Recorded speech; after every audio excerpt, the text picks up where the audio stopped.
નમસ્કાર, સીએનબીસી બજારમાં આપનું સ્વાગત છે। Tax planning with Mukesh Patel સાથે ફરી એક વખત હાજર છું વિક્રમ, અને અત્યાર સુધી આપણે આવકવેરા આયોજનના અલગ અલગ મુદ્દાઓની ચર્ચા કરી છે। ત્યારે આજે આપણે મકાન અને મિલકત સંબંધી આવકવેરા આયોજન અને આવકવેરાની કપાતનો લાભ કેવી રીતના લઈ શકાય તેના વિશે ચર્ચા કરીશું। સૌપ્રથમ આજે અહીંયા મકાન મિલકતના મુદ્દા ઉપર કેટલીક ગેરસમજ પણ રહી છે। રહેઠાણના મકાન ઉપર કેવી પ્રકારની કરવેરાની જોગવાઈ રહેશે, રહેઠાણના મકાન સિવાયના મકાન હોય તો તેમાં તમારે શું કરવાનું આવે, આ સમગ્ર મુદ્દા ઉપર આપણે વાત કરીશું અને જણાવીશું તમને કે અહીંયા ચોક્કસ કરવેરા આયોજન તમે કેવી રીતે કરી શકો। અને આ સમગ્ર ચર્ચા કરવા માટે આપણી સાથે જોડાઈ રહ્યા છે કરવેરા નિષ્ણાંત મુકેશભાઈ પટેલ। મુકેશભાઈ, સ્વાગત છે સીએનબીસી બજારમાં। સૌપ્રથમ તો અહીંયા રહેઠાણનું ઘર જ્યારે વસાવતા હોય, મકાનમાંથી જ્યારે ઘરમાં કન્વર્ટ કરતા હોય છે ત્યારે કયા મુદ્દાઓ એવા હોય છે જે કોઈ પણ કરદાતાએ ધ્યાનમાં રાખવા જોઈએ?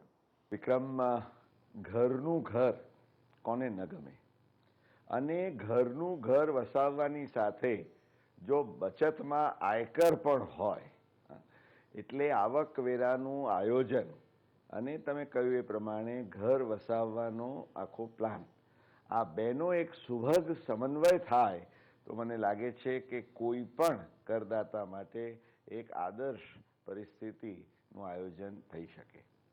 આ સંદર્ભમાં સૌ પ્રથમ તો ઘણા બધા કરદાતાઓના મનમાં હજુ એ વાત સ્પષ્ટ નથી। એ લોકો એમ સમજે છે કે ભાઈ અમે જો અમારી પોતાની માલિકીનું રહેઠાણનું ઘર હોય તો એના ઉપર આવકવેરો કોઈ લાગી શકે નહીં।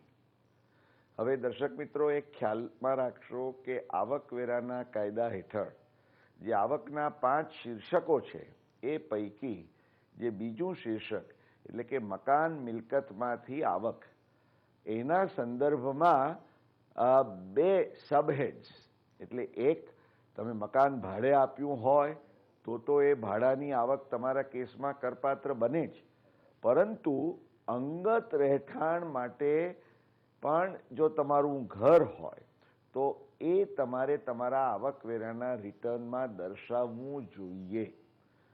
કેટલા બધા કરદાતાઓ એ લોકો જ્યારે પોતાનું આવકનું રિટર્ન ભરતા હોય ત્યારે માત્ર પગાર દર્શાવે કે ધંધાની આવક દર્શાવે કે અન્ય શીર્ષક એમની આવક દર્શાવે, પણ મકાન મિલકતની શીર્ષક હેઠળ એમની આવક દર્શાવતા નથી।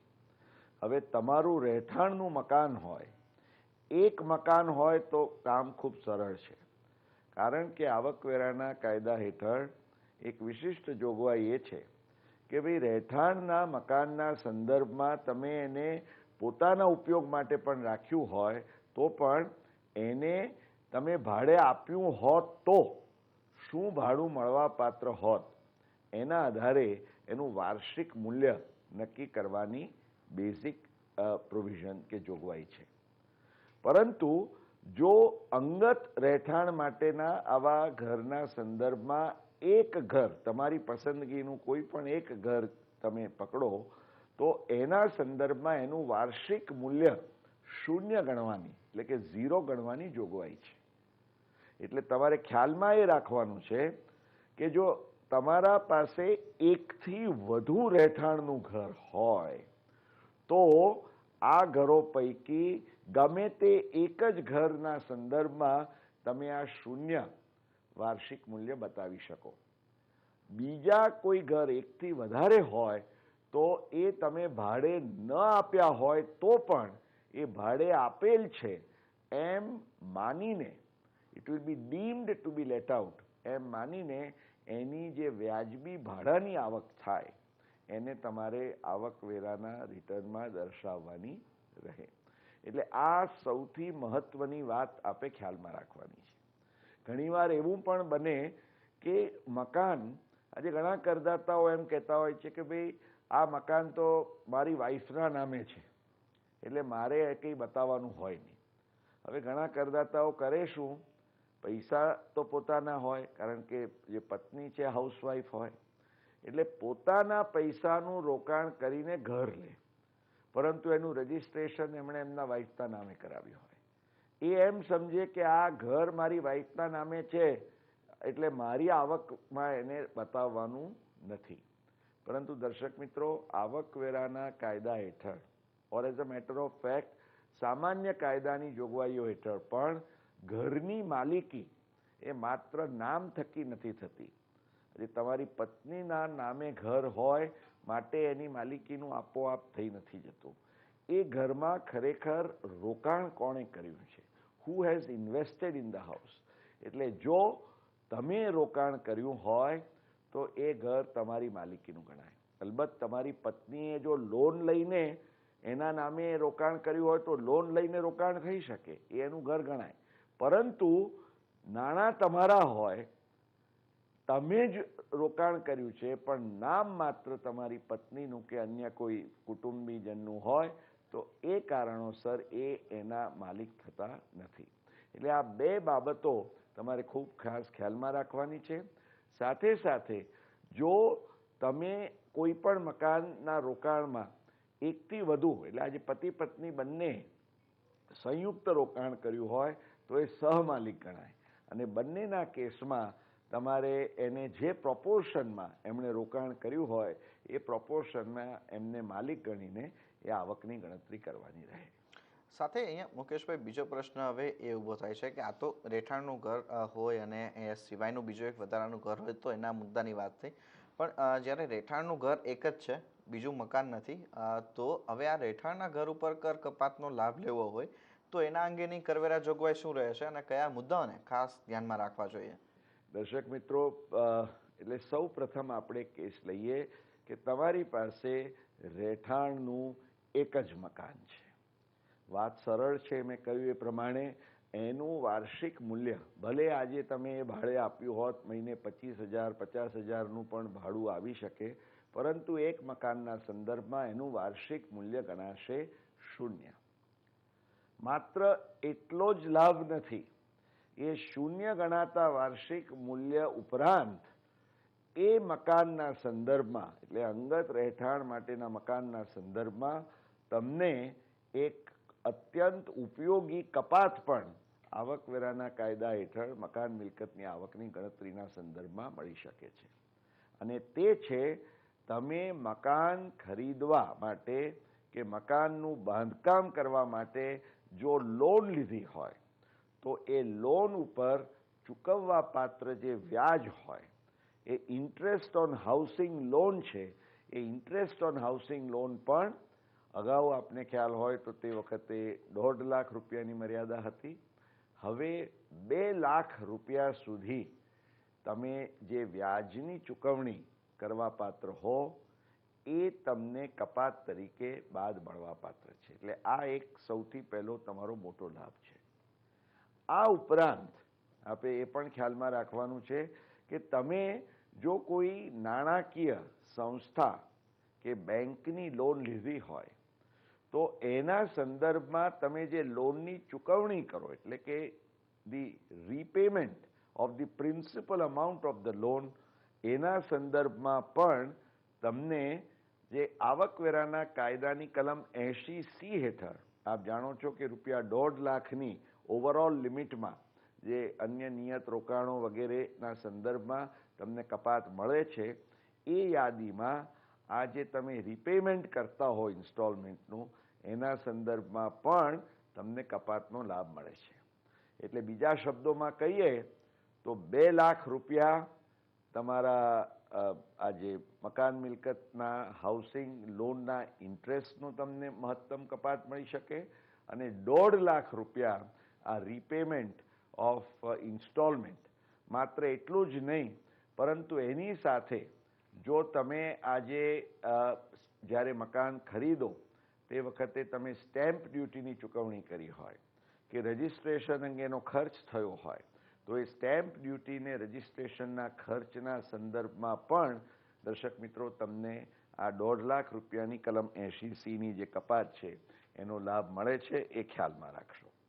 હવે જો તમે 30.9%ના મેક્સિમમ સ્લેબમાં હો અને આ 3.5 લાખ રૂપિયાની કપાતનો તમને લાભ મળતો હોય તો આપ સમજી શકો છો કે 30.9% ઓફ 3,50,000 સીધા 1,08,150 રૂપિયા, 108,150, આટલા રકમની સીધી આવકવેરાની બચત કરવા માટે તમને આ ઉપયોગી આયોજન પુરવાર થાય.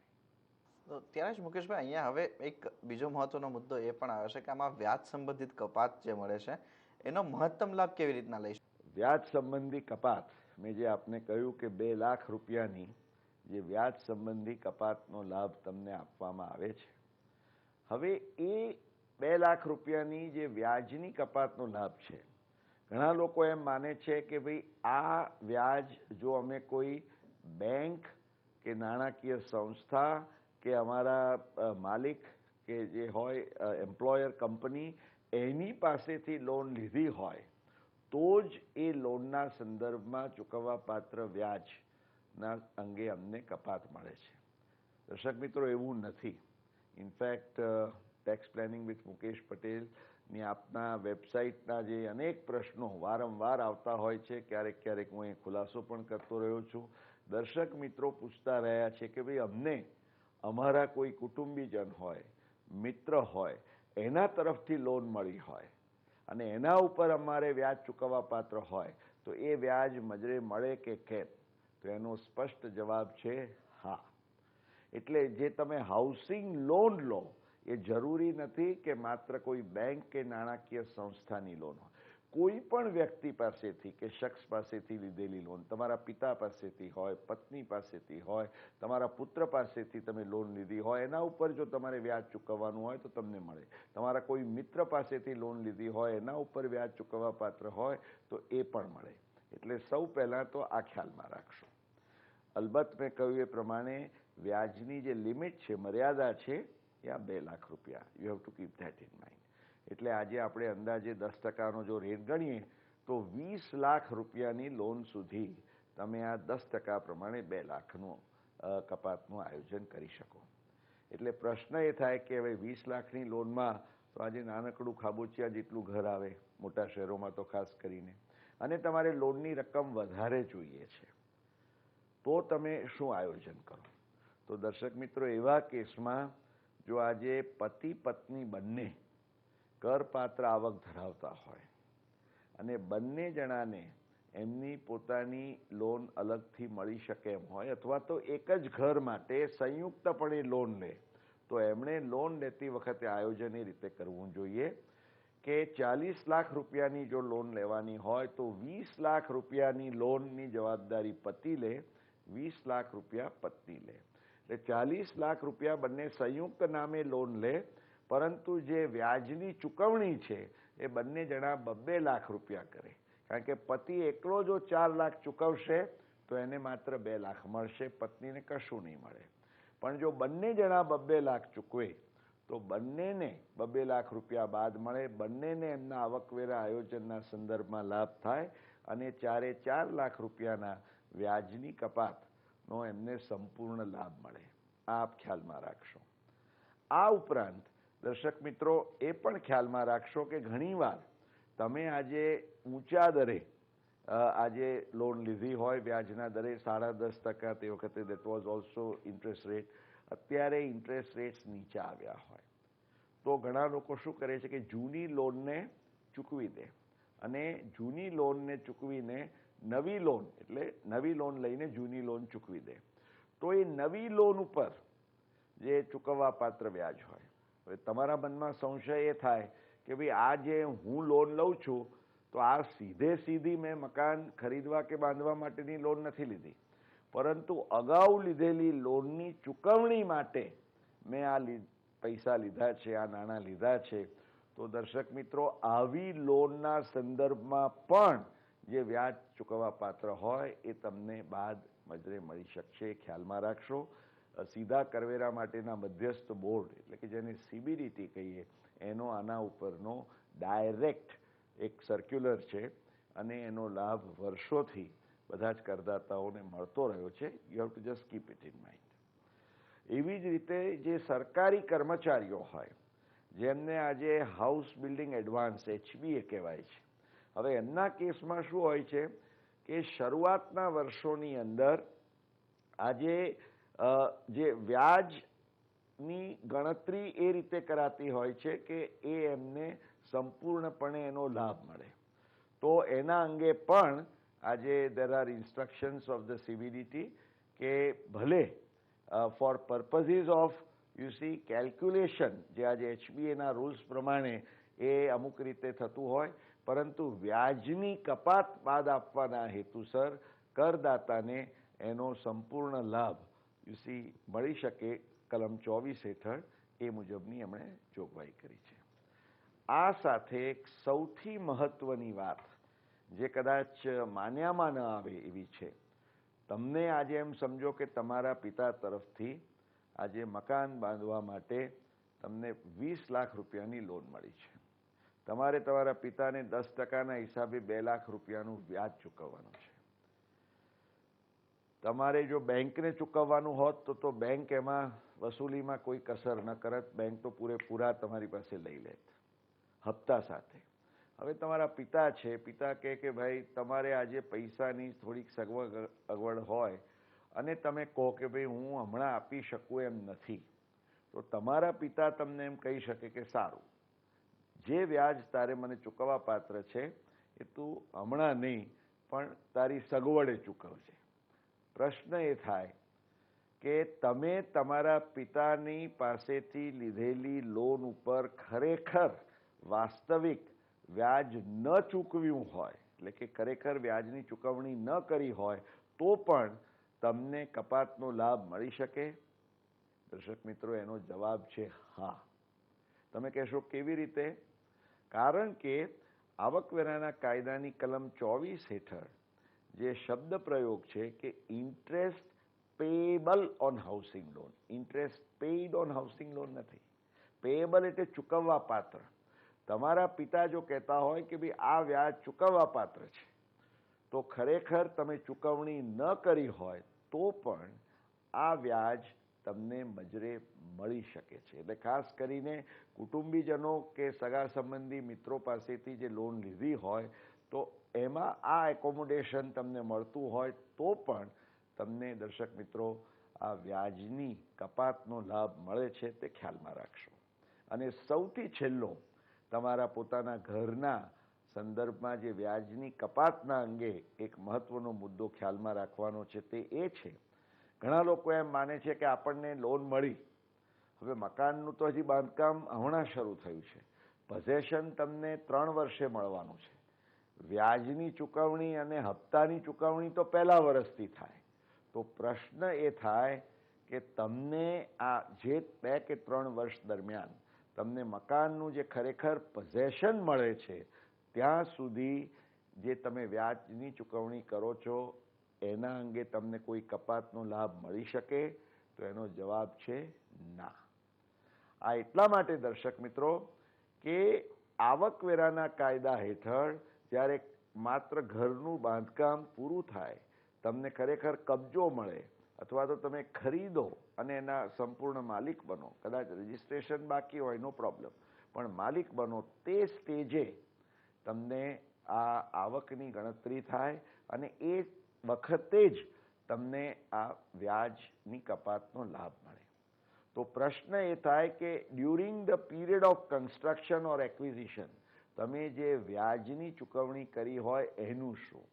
તો આવકવેરાના કાયદાની કલમ 24 હેઠળ એ અંગે પણ સ્પષ્ટતા કરવામાં આવી છે કે આવા જે વ્યાજની રકમ હોય before the income computation starts, એ વ્યાજની રકમને 5 વર્ષના ઇક્વલ ઇન્સ્ટોલમેન્ટ્સમાં એને ગણીને તમને જ્યારથી પોઝેશન મળે ત્યારથી માંડીને 5 વર્ષની અંદર તમે એને સ્પ્રેડ ઓવર કરી શકો છો. એટલે તમે પછીના વર્ષોમાં જે ખરેખર ચૂકવવા પાત્ર હોય તે ઉપરાંત તમે ઇનિશિયલ સ્ટેજનું જે વ્યાજ ચૂકવ્યું હોય ડિવાઇડેડ બાય 5 કરીને 5 વર્ષની અંદર એને રાઇટ ઓફ કરી શકો.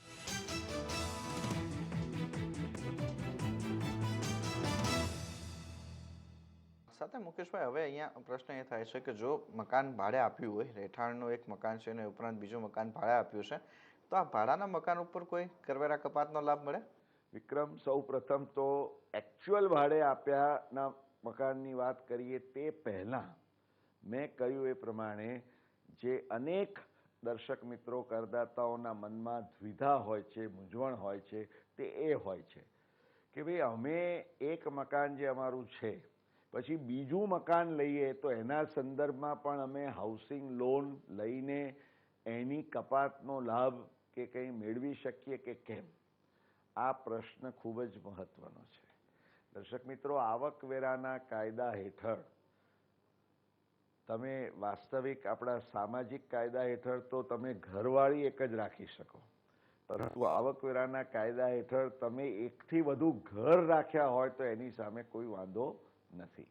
ખાલી એની આવકની જે ગણતરી છે એ ગણતરીના સંદર્ભમાં એ નિયમ તમારે ખ્યાલમાં રાખવાનો છે. મેં આપને જે અગાઉ કહ્યું તે પ્રમાણે તમારા એકથી વધુ ઘર હોય, તમે ખરેખર ભાડે આપ્યા નથી તો પણ એકથી વધુ ઘર હોય, માની લો કે 2 ઘર છે કે 3 ઘર છે, તો એ કેસમાં તમારી પસંદગીનું કોઈ પણ એક ઘર એ અંગત રહેઠાણ માટેનું છે એમ ગણીને એની વાર્ષિક મૂલ્યને શૂન્ય ગણીને એના સંદર્ભમાં જે આપણે પેલી 2 લાખ રૂપિયાવાળી મહત્તમ એ મર્યાદામાં તમે જે આપણને બાદ મળી શકે છે એ વ્યાજ અંગેની કપાતનો લાભ તેમજ કલમ 80C હેઠળની જે કપાતનો લાભ છે તમે લઈ શકો. પરંતુ જે બીજું કે ત્રીજું મકાન તમારું હોય એના સંદર્ભમાં તમે આ મકાન ભાડે આપ્યું હોત તો એનું શું વ્યાજબી ભાડું આવી શકત? અને સુપ્રીમ કોર્ટે દર્શક મિત્રો શીલા કૌશિશના કેસમાં સ્પષ્ટપણે ઠરાવ્યું છે કે જ્યારે પણ તમે કાલ્પનિક વ્યાજની ગણતરી કરો ત્યારે એનું જે મકાનનું સ્ટાન્ડર્ડ રેન્ટ હોય એનાથી વધારે તમે ગણતરી કરી શકતા નથી. That is one good directive which can also help you. એટલે માની લો કે તમે જે બીજું મકાન છે એને તમે આજે મહિને 10,000 રૂપિયાનું ભાડું તમને મળવા પાત્ર છે એમ ગણીએ તો 12 મહિને 1,20,000 રૂપિયાની કાલ્પનિક તમારે ભાડાની આવક બતાવવી પડે. પણ એની સામેનો તમને ફાયદો શું થાય? વિક્રમ, આપ પૂછતા હતા કે ભાડે આપેલા મકાનના સંદર્ભમાં શું કપાત મળે. તો આવું બીજું મકાન તમે ખરેખર ભાડે ન આપ્યું હોય પરંતુ ભાડે આપ્યું છે એમ માની લેતા એના સંદર્ભમાં સૌ પ્રથમ તો જે મ્યુનિસિપલ ટેક્સની ચૂકવણી કરો છો એ તમને બાદ મળે. ત્યારબાદ જે વ્યાજ અંગેની કપાત છે એમાં ખાસ ખ્યાલમાં રાખશો કે there is no limit for deduction. એટલે આજે એમ સમજો કે તમે 75 લાખ રૂપિયાની લોન લઈને તમે આજે 1 કરોડનું મકાન બનાવ્યું છે અને એનું તમે આ 1,20,000 રૂપિયા આપણે ગણીએ છીએ ફોર એક્ઝામ્પલ એનું કાલ્પનિક ભાડું, તો એ 1,20,000ની સામે તમે 75 લાખના આજે આપણે 10% પ્રમાણે 7.5 લાખ રૂપિયાનું વ્યાજ ચૂકવતા હો તો એ 7.5 લાખ રૂપિયા તમારા 1,20,000 સામે તમે સેટ ઓફ કરી શકો છો, એ ખ્યાલમાં રાખશો. આ ઉપરાંત તમને ભાડે આપેલા મકાનના સંદર્ભમાં જે બીજી એક સૌથી મહત્વની કપાત છે તે છે સ્ટેન્ડર્ડ ડિડક્શન. એટલે આજે તમે જે પણ કાલ્પનિક ભાડું પણ ગણો કે વાસ્તવિક ભાડું ગણો તો એ ભાડામાંથી વ્યાજની કપાત ઉપરાંત તમને આ સ્ટેન્ડર્ડ ડિડક્શન 30% એટલે મ્યુનિસિપલ ટેક્સની બાદ કર્યા પછી જે નેટ એન્યુઅલ વેલ્યુ રહે એના 30% તમને બાદ મળે છે. એટલે જે 1,20,000નો હું દાખલો આપને કહેતો હતો એમાં માની લો કે 10,000 તમારો મ્યુનિસિપલ ટેક્સ છે તો 1,10,000 રહે, એના 30% એટલે 33,000 રૂપિયા તમને બાદ મળે એઝ સ્ટેન્ડર્ડ ડિડક્શન. અને દર્શક મિત્રો, તમે જે કાંઈ વ્યાજ ચૂકવતા હોય એમાં 2 લાખ રૂપિયાની મર્યાદાનો બાદ નડે નહીં, તે ખ્યાલમાં રાખીને આપ લાભ લઈ શકશો. ઓકે, તો અહીંયા એક વિસ્તૃત રીતે આપણે જોઈ રહ્યા છે કે આવકવેરા આયોજન મકાન મિલકત સંબંધિત તમે કેવી રીતે કરી શકો છો. રહેઠાણના એક ઘર સિવાય જો આપની પાસે બીજું ઘર છે તો પણ તમારી પાસે એક ઓપ્શન રહે છે કે બેમાંથી કયા ઘરનું તમારે વાર્ષિક મૂલ્ય શૂન્ય ગણવું છે. તો આ વિસ્તૃત મુદ્દા અને ખાસ ધ્યાનમાં રાખજો ને વ્યાજની કપાત વિશે જે અહીંયા એક વિસ્તૃત વાત થઈ છે એને આપ અહીંયા ખાસ નોંધી શકો છો. તેના આધારિત તમે અહીંયા ચોક્કસ એક કરવેરા આયોજન કરી શકો છો. વિક્રમ, એક નાનકડો મુદ્દો તમે જ કદાચ મને પૂછો કે મુકેશભાઈ આ બધી કપાતોનો લાભ લેતા આપણે પોતાની અંગત માલિકીનું મકાન હોય કે અંગત માલિકીનું ભાડે આપેલું છે માની લીધેલું મકાન હોય તો એમાં નુકસાન આવે, નેગેટિવ આવે, કારણ કે તમે 2 લાખ રૂપિયાનું વ્યાજ ચૂકવતા હો અથવા તો તમે વ્યાજ, સ્ટેન્ડર્ડ ડિડક્શન વગેરે બધી કપાતો ગણતા જે નુકસાન ઉદ્ભવે, તો દર્શક મિત્રો ખાસ ખ્યાલમાં રાખશો કે આવકવેરા આયોજનના સંદર્ભમાં એટલા માટે ઉપયોગી બને કે એને તમે તમારી અન્ય કરપાત્ર આવક સામે સેટ ઓફ કરી શકો અને સેટ ઓફ કર્યા પછી પણ વ્યાજ રહે તો એને 8 વર્ષ સુધી તમે મકાન મિલકતની આવક સામે સેટ ઓફ કરવા માટે એને કેરી ફોરવર્ડ કરી શકો છો. એટલે આ એક આવકવેરા આયોજન માટેનો એક બહુ વિશાળ એક માર્ગ કે દરવાજો તમારા માટે ખોલી શકે. બિલકુલ, તો અહીંયા આ મુદ્દાઓને ધ્યાન રાખી અને તમે મકાન મિલકત સંબંધી આપનું કરવેરા આયોજન કરી શકો છો. તો આ સાથે જ મુકેશભાઈ, આપનો ખૂબ ખૂબ આભાર અહીંયા અમારી સાથે જોડાયા અને આ સમગ્ર માહિતી આપી એ બદલ. અને દર્શક મિત્રો, ટેક્સ પ્લાનિંગ વિથ મુકેશ પટેલમાં પણ અત્યારે બસ આટલું જ. આગામી સપ્તાહે ફરી આવીશું એક નવા વિષય સાથે. ત્યાં સુધી આપ જોતા રહો CNBC બજાર. નમસ્કાર.